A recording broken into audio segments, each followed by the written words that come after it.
bien bonjour et bienvenue sur la chaîne Tuto. Donc aujourd'hui ce sera une vidéo un peu particulière car je ne vais pas vous présenter de tuto, mais tout simplement le véhicule sur lequel nous allons travailler prochainement. Donc c'est une Jeep CJ5 de 1977 avec moteur V8 AMC 304. Donc c'est un véhicule qui est arrivé des États-Unis en juin et donc là je viens de l'acheter il y a une quinzaine de jours. Donc c'est mon petit véhicule de collection, je me suis fait plaisir. Donc, comme vous pouvez le voir, extérieurement, elle est vraiment en bon état. Hein. C'est un véhicule qui a été restauré aux États-Unis il y a une dizaine d'années. Et donc, au niveau de carrosserie, il n'y aura vraiment pas grand-chose à faire. Hein.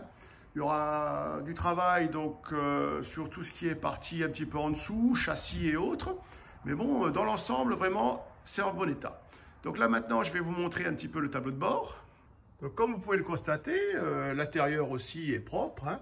Le tableau de bord, donc lui aussi a été refait.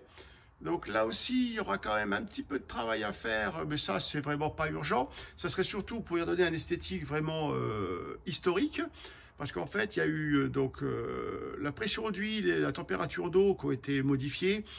Ce ne sont plus les compteurs d'origine. Donc ça, dans un futur, j'aimerais la remettre, disons, en condition collection. Hein.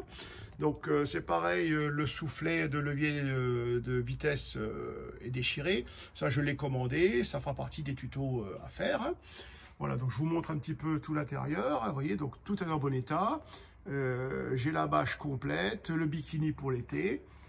Donc vous voyez, elle est vraiment très correcte.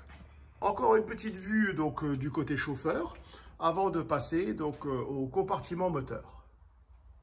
Donc, comme je vous l'ai déjà dit, donc, le moteur c'est le V8 304 d'origine AMC. Hein. Donc c'est le bloc en 8 cylindres qui équipait les Jeeps. Hein. Donc là, comme vous pouvez le voir, donc, il est à peu près en bon état. Hein. Il y aura un petit peu de travail sur tout ce qui est câblage, fil de bougie et autres, tout ce qui est un petit peu partie électrique, peut-être à revoir, hein, à remettre en état. Mais bon, dans l'ensemble, c'est assez correct. Hein. Donc pour continuer, je vais vous faire une petite présentation du dessous. Nous voilà sous le véhicule. Donc là, on est actuellement sous le moteur, hein, comme vous pouvez voir, donc au pont avant. Donc là, il n'y a pas vraiment grand-chose à prévoir dessus. Au niveau de tout ce qui est du moteur et autres, j'ai rien vu de très spécial en dessous. Peut-être à venir, donc là, une étanchéité peut-être à refaire au niveau du joint de palier arrière sur le moteur. Bon, il n'y a rien de grave. Hein. Donc là aussi, pareil, au niveau boîte de vitesse, boîte de transfert, j'ai rien vu de très spécial. Ça soit un petit peu, bon peut-être pareil, étanchéité peut-être quelques joints, des joints de sortie d'arbre ou autre. Hein. La seule chose qui sera vraiment à faire assez rapidement, c'est l'étanchéité par contre du pont arrière. Parce que lui, bon, bah déjà, vous voyez, le bouchon de remplissage est complètement explosé.